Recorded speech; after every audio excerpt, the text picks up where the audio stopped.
California's Golden Coast is underwritten by the David and Lucille Packard Foundation, who also support the good works done by the following organization.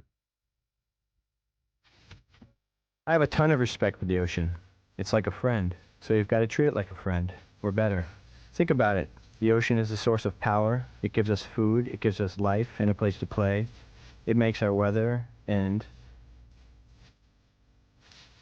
it gives us barrels.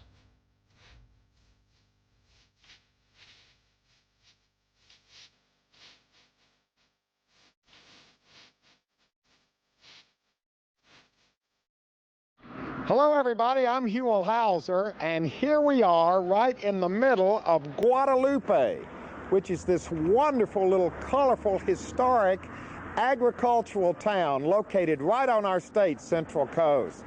Now I love visiting Guadalupe because when you're here, you feel like literally you have gone back in time and you're taking a look at a chapter out of California's past.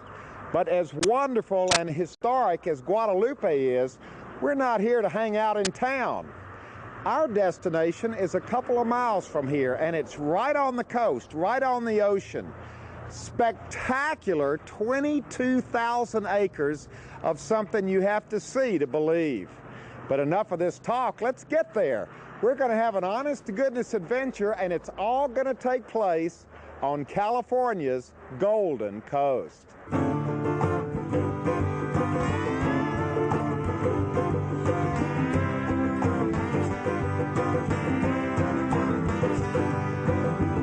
Well, as our adventure begins, we are still in the town of Guadalupe. I have hooked up with Jillian Andrews, who is the executive director of the Dunes Center, and that kind of gives away what that 22,000 acres we were talking about is all about.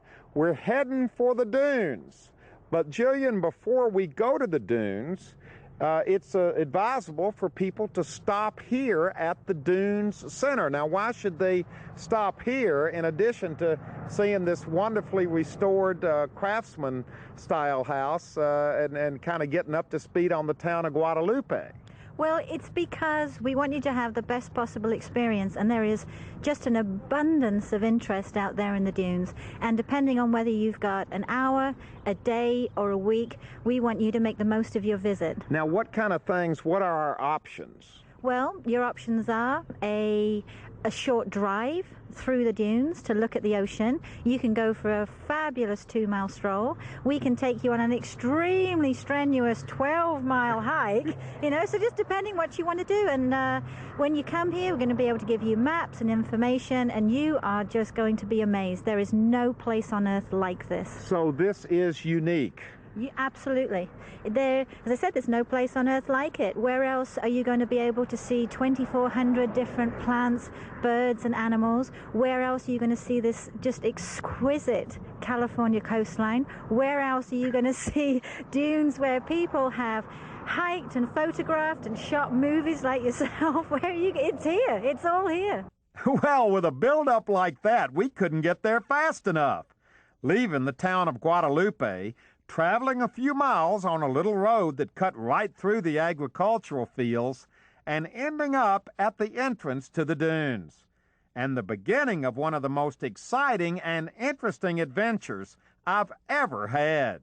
We have come about 6 miles from the Dune Center and hooked up with... Tom Newman, nice to meet you. Now you are I'm the education coordinator for the Dune Center. Education coordinator, and... Chris Barr, U.S. Fish and Wildlife Service. Absolutely. You're the official representative here today to keep everything on the straight and narrow, right? That's right. And explain to everybody where we are, because this in itself is absolutely spectacular. Let's walk down the way here as you're telling us about this wonderful walkway, which is kind of everyone's introduction to getting to the dunes. This is how you get to the shore.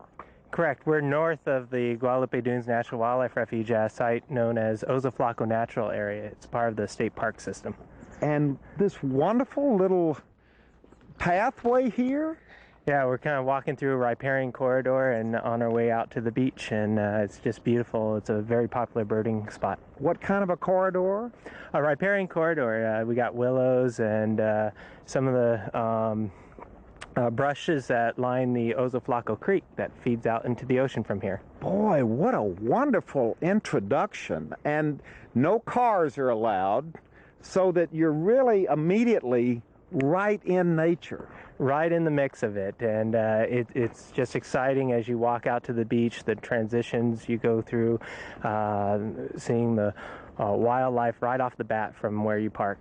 Now we've come upon this wonderful bridge, and I know this is part of a state park, and this is not our destination. We just have to walk through here to get to the dune. That's right. These dunes are amazing because they have a whole series of these freshwater dune lakes found throughout the 18,000 acres of this dune complex here. Now wait a minute, this is a dune lake? That's right. This is a shallow depression, high water table underneath, forming this magnificent lake. Is this fresh water, salt water? This is fresh water coming in from Ozaflaco Creek and pulling up here, and this drains out to the ocean where we're headed. Boy, look at this. This really shows it all. Those are white pelicans, and they're migrating through, and they use these dune lakes as an important stopping point on their route. These are white pelicans. We're beginning to see the dunes off in the distance here. Where's the ocean? The ocean is just west of us here, so we're heading out that way, and we're going to end up over on top of these tall dunes over here. The ocean. We have finally made it to the ocean. Now there's lots of sand under our feet, but that's not what we're here to look at. We're here to look at the dunes. Where are they, Chris? Dunes are right over here. Oh, there they are. Behind here.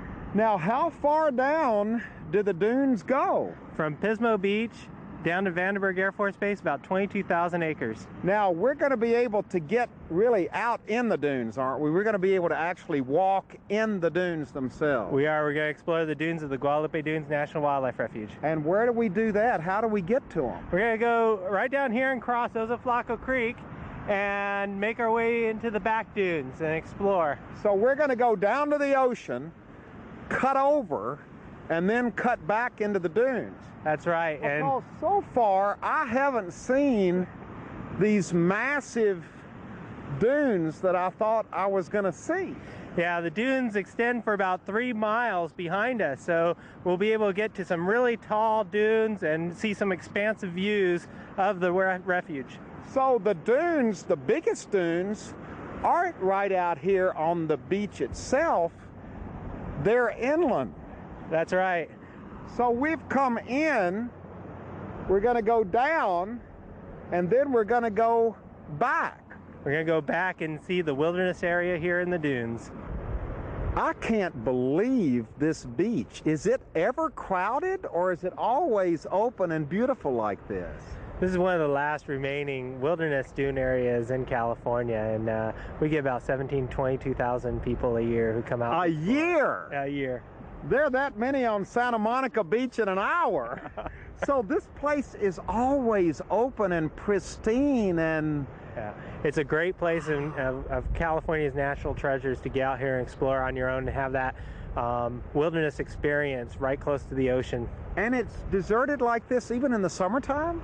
Summertime we get strong winds that blow in, and so that keeps the use down. You know, people don't like to hike in the blowing sand, but we do get die-hard hikers who come out here and trudge year-round. So what's a crowd like down here? How many people are we talking about? 100 yards between people, you can start to get nervous. And we've now moved up into the dunes themselves. We have just come a few yards off the beach, and we're already now well into the dunes, and look who we found over here. Introduce yourself to everybody. Hello, Huell. My name's Christopher Christie. I'm from Santa Maria, California. And what are you doing here? Obviously taking a picture. It's a good day to be out shooting some wildflowers, and if the wind would calm down, it would be even better. Well, but the wind is part of this area, isn't it? Part of the whole experience, yeah. That's why these dunes keep moving. Are the dunes a good place to take wildflower pictures? Exceptional this time of year. There's a lot of California native plants that live only in the dunes, and if you want to get them, it's a good time to be here, February and March.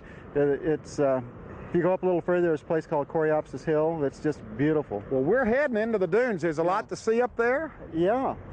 It's far better than what you'll find to the north where the state recreational vehicle area is. Yeah, because there's a lot of activity down there. Yeah, they pretty much wiped out the dune ecosystem up there. Yeah. Well, down here, everything is, look at this, totally pristine. I almost hate to, good luck, have fun with your picture taking. I almost hate to walk in this area. It is so pristine. It's just fabulous, and it is just a treasure. It's a world treasure. It's not just a California treasure. But you do encourage people to leave the beach and walk up here. Oh, very much so. Staying on the open sand areas. It's a great place to view wildflowers and see wildlife. In the 80s, this area was designated as one of the nation's natural landmarks by the Department of Interior. Wow.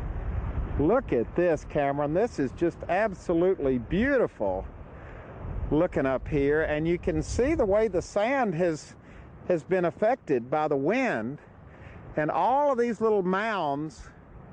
Now, we're still kind of just on the edge, aren't we? We're just on the edge. We're right in what's called the four dune habitat, this low-growing plant community started by the sand being blown from the beach back into the back dunes. Look at these flowers over here. Spectacular, huh? What's the deal on the flowers? Actually, this is not a native species. This is ice plant.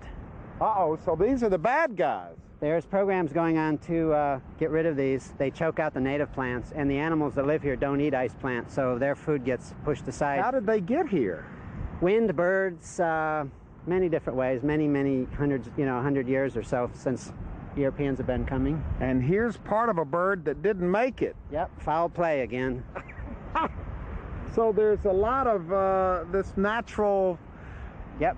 scheme of things going on here. That's right. This plant over here is kind of interesting. This is called a sea rocket. That's called a pioneer plant.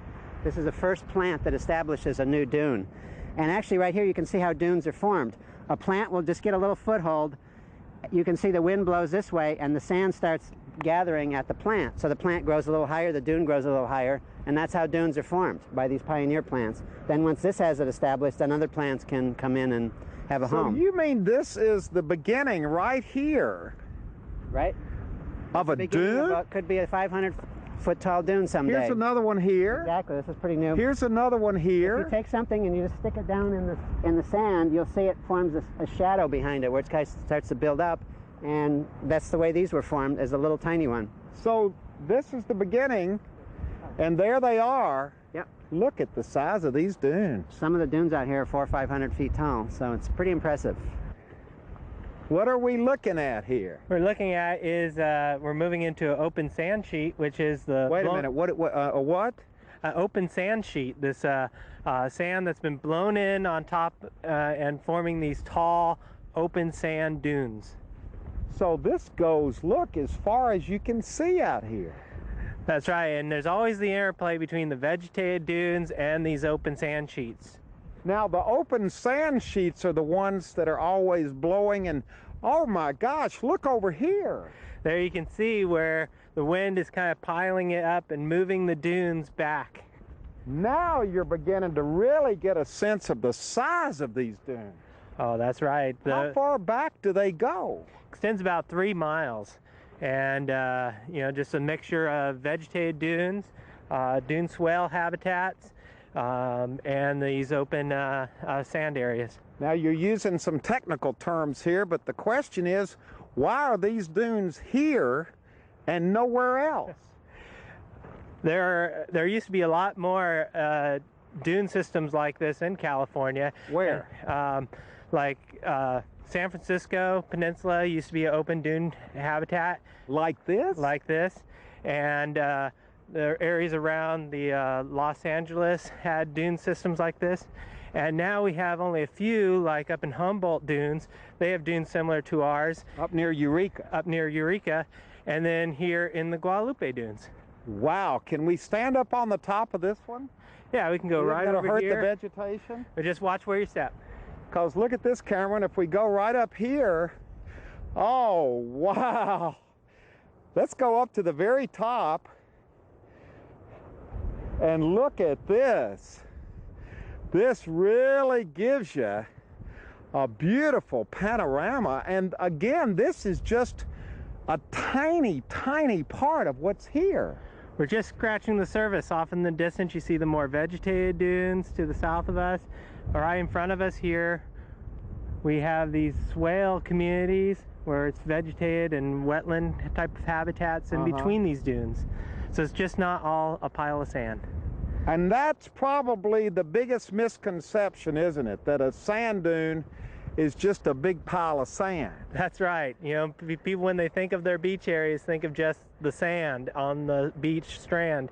But behind here we have so many different habitats for people to explore. Look at this over here. Just looking at the ocean through these dunes, how spectacular this shot is right here. No wonder it's a photographer's delight. Oh, it's just a real natural treasure out here, and every time I come out, I'm always finding something different that I've never seen before. How much do these dunes change from week to week, month to month, year to year? Yeah. The big changes are over time spans of like 1,000 years, but little changes every day. There's always competitions between plants getting established and this moving sand. How long have these dunes been here? Since the Pleistocene era, even earlier, back farther behind us, there's older dune systems where many of our cities are, when the oceans had retreated back to their current location. Tom, you had an observation about my statement about being upset about disrupting the sand. You said something earlier that you felt kind of guilty disturbing this, but within an hour of walking out here, the wind will have blown sand over our tracks. The wind, and you know, some people complain about the wind, but if we didn't have the wind here... Wind builds the dunes. So you have to have wind in order to have dunes. Absolutely. There's actually a whole combination of elements that you need. And if one of them was missing, we wouldn't have this wonderful landscape. You need... Don't step on this. Oh. Come here, look at this, Cameron. Look at these. What are we looking at, Tom? That's a sand verbena. Oh, one of our natives here. That is absolutely beautiful. Now we've come to kind of the Lawrence of Arabia part of the dunes. That's right here. This is what you think about when you think about the dunes. And look over here. That's right. So here's a moving sand dune. A moving sand dune. What causes this little indention right here? As the wind blows the sand up over this dune, you can see the wind will slow down and the sand particles will fall on the leading edge of this dune. So if we came back here a month from now or a year from now, would we even recognize this area? It may be a little bit larger and maybe a little bit farther back. But you never really know for sure what's going to happen. That's right. All depends on the wind and the weather. Now, this, though, is what I expected to see right here. We're glad not to have disappointed you. No, I mean, this is really people's stereotypical Pretty idea. amazing, yeah, as far as you can see in every direction. Well, we've got plenty of water, so we're just going to head out. Let's do it. Across this wonderful, and boy, I don't know whether the camera can pick it up, but with the sun shining, it radiates the heat and the light back on you. You really know that you are in a very physical place. This is a very popular place for photographers to come and film these dune sheets. So Ansel Adams had once filmed out here in the dunes. So we are walking right now through the middle of a dune sheet. That's right, that active sand that's moving back over through the dunes. And boy, when you stand down here, let's get out of the way so the camera can see it, and you just pan across here, you can't see anything but the sky and the sand all the way around. You have no idea where you are. It's fun sometimes if you get at the bottom of a very deep one and you look straight ahead, the sand is above your eye level and it's like everywhere is sand, and it's very disoriented, but it's fun. Yeah. Now, Tom, you've brought me down here to this, what is this called? It's called a barcan dune. It's crescent shaped. The crescent arms go away from the direction of the wind, and it keeps moving eastward as time progresses. Now, this is a perfect place to talk about angles. Absolutely. As the angle gets steeper, the sand cannot stay up there because of gravity, and it starts sliding down. So the edge of the dune is constantly adjusting, always about 38 degrees. So every dune is always at a 38-degree angle, no Right. matter how large or how small. When it gets steeper than that, it can't support the weight, and the sand rolls down and then kind of adjusts back. So it's constantly adjusting, but it's always around 38 degrees. Wow.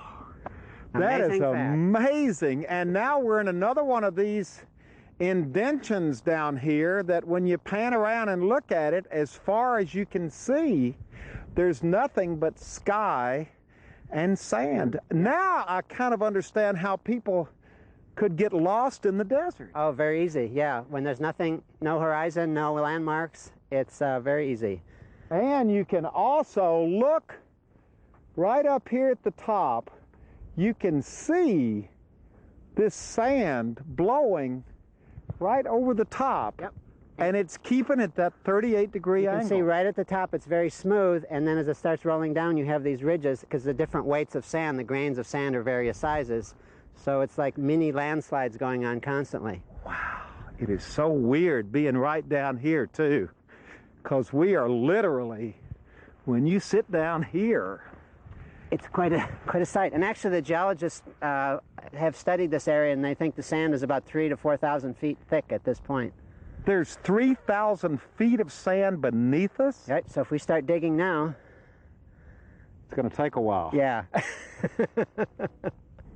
And you're kind of protected from the wind down here. We're now in what's called the wind shadow, because the wind is pulling the sand in this direction. The horns, the crescent horns of this dune are fanning out, and little by little, literally grain by grain, this sand dune is moving towards us. There is so much to learn about something as simple as sand, and actually it's not simple at all. No, it's not. It's just a beautiful symphony of science. A symphony that has its own, it's almost like it's alive. It is alive. People come out and they say, oh, it's just sand. But as you've seen today, you know, we've got lakes and plants and birds and shell life, all kinds of things. It's a true ecosystem. That live in the sand, That live on the sand. In, on, around. It's just a most wonderful place. It supports so much life, and I think this is why people who come here experience so much energy from it. Some people believe that out here in the dunes it's actually a confluence of magnetic lines. Other people believe that because it is so rich out here that it nurtures us, and it's just a place to come for spiritual renewal. Boy, you can sure feel it standing right here. There's energy here. I'm not sure where it's coming from, but it's here. It is. Well, we're ending up here on top of this wind-blown dune, which is part of it all, because, Chris, this kind of shows it all right here. We've got vegetation, we've got the dune sheets, am I learning right? That's right. And then what are we seeing down here? Well, we're looking at the rest of the property. Remember that we have over 22,000 acres of dunes out here, and over 7 miles of coastlines to come explore and enjoy. And it's all open for all of us to come and enjoy. It's the wilderness area in the dunes. Boy, it is spectacular. Now, Tom, do you give tours like you gave us today? We have a very active school program. We have about 3,500 school kids come out every year, as far away as Fresno, Ventura, all over the place. Wow, the kids must love They this. really have a good time. The little kids and the big kids. Absolutely. And we can put the website up, because the best place for everybody to check in is your Dune Center, because that kind of gives you an idea of what's available out here and how to get hooked up into all of it. We run about 75 public programs a year, ranging from guided walks to musical programs to literature programs, all centered around this just incredibly unique resource. Now, you were telling me as we were walking across the dunes that a lot of people just come out here almost for the spirituality of the place. Yeah, absolutely. I think, as we're all just tearing through the 21st century, we're all nailed to our PDAs and chained to our computers and such, that it's important that we maintain these places so that we can come out and just regenerate. We've been moving pretty fast today, but literally you could just come out here and sit and just take it all in and watch the sand move and feel the wind and watch the horizon that's kind of filled with this kind of mist that's really not mist, it's the sand blowing. It's the moving sand. This is a dynamic dune system. It's constantly moving and shifting, and it has a rhythm all of its own. Boy, what a treasure we have found here, and I have a feeling that a lot of people don't know about it. They absolutely don't. We have people who come here who are locals, people who come from the state, from the country. It's an international destination, and so many of those people have never experienced anything like this at all. Well, we have experienced it today. I hope you've had as much fun and learned as much about these wonderful dunes as we have. These dunes that are here for all of us to explore and to enjoy. This California treasure right here on California's Golden Coast.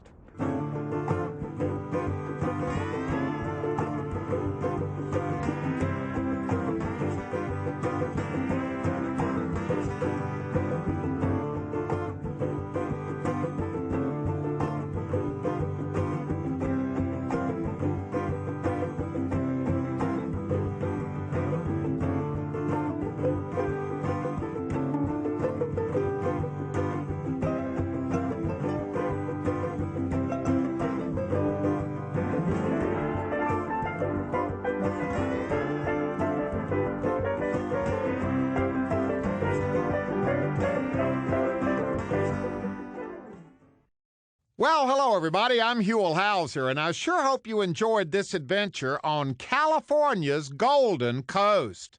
And if you'd like to go on this adventure again, share it with family or friends, or perhaps donate a copy to your local school or library, well, it's available on DVD.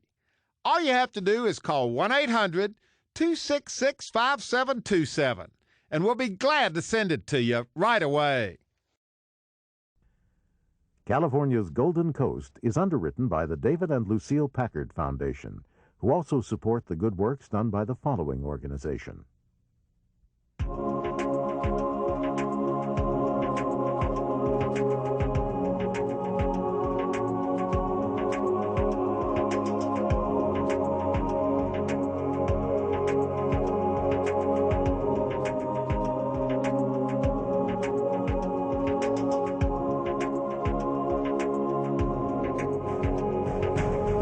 30 years of making oceans matter. The Ocean Conservancy.